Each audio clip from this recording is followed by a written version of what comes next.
हम सब ये सवाल अपने जीवन में जरूर सोचते हैं कि भगवान हमारा नसीब कैसे लिखते हैं।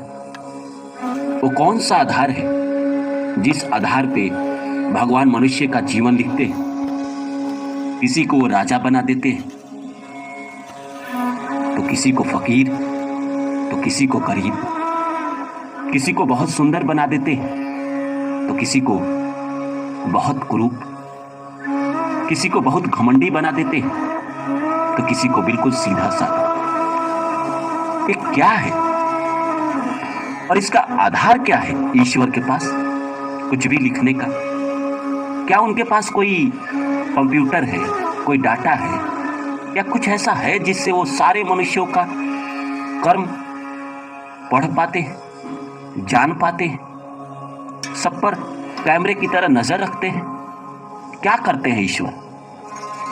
हम सबके मन में इस तरह के हमेशा सवाल उठते हैं, लेकिन हम सब कभी समझ नहीं पाते कि ये सब कैसे होता होगा। हम बस कल्पना करते हैं कि शायद ईश्वर ने ही हमारी किस्मत लिखी है।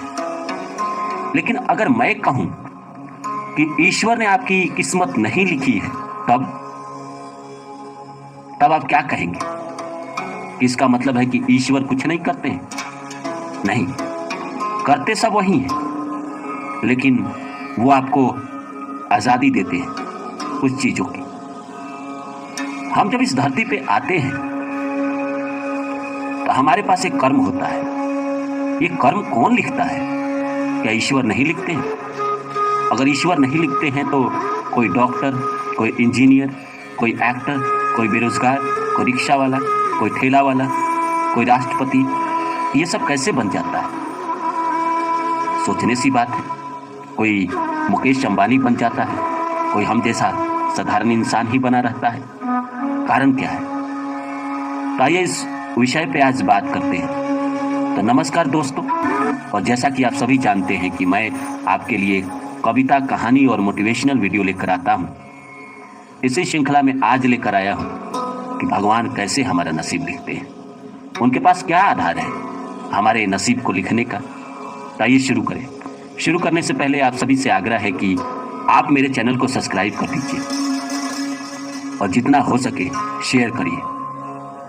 तो आइए शुरू करते हैं। दोस्तों, हम सब अपने मन में ये सवाल हमेशा लेकर घूमते हैं कि भगवान ने हमारे नसीब को बहुत खराब लिखा।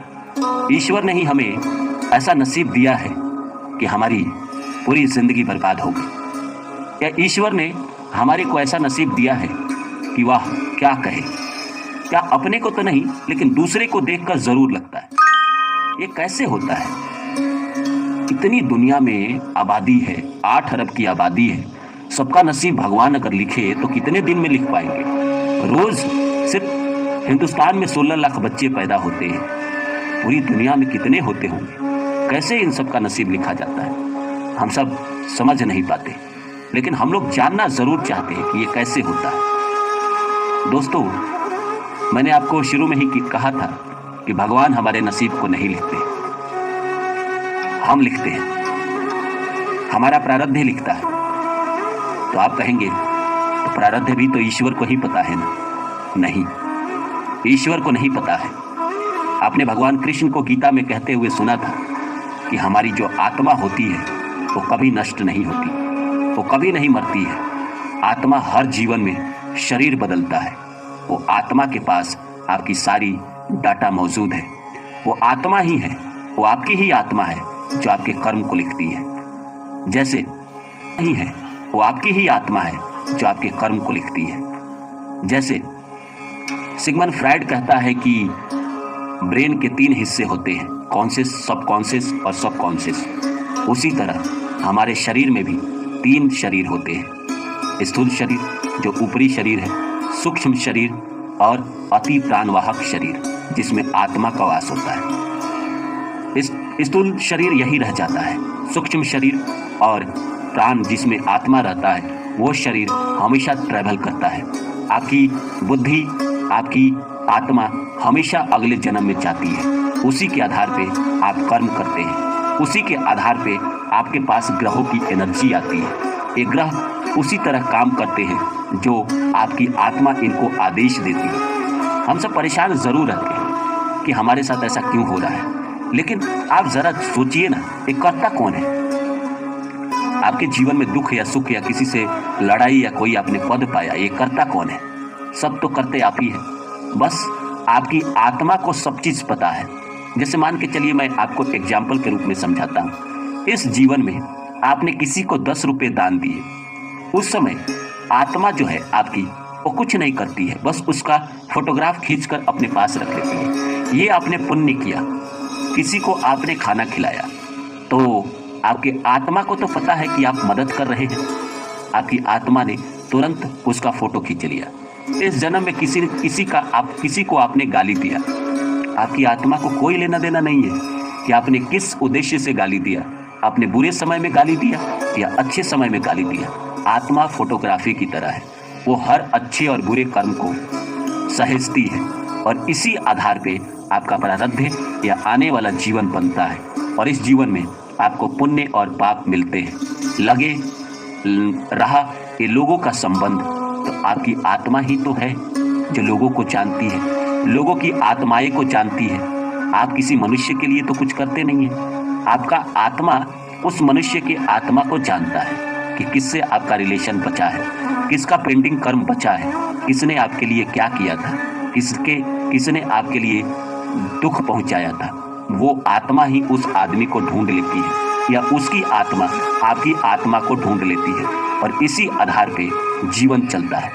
जो सारे लोग इस धरती पे हैं, अगर आप कहें कि सारे लोग पापी ही हैं, सारे लोग पूरे प्रारब्ध में पाप ही किए हैं कि वो अपना नसीब अच्छा नहीं लिख पाते हैं। आप देखिए ना, आज के समाज के लोगों को वो क्या कर रहे हैं।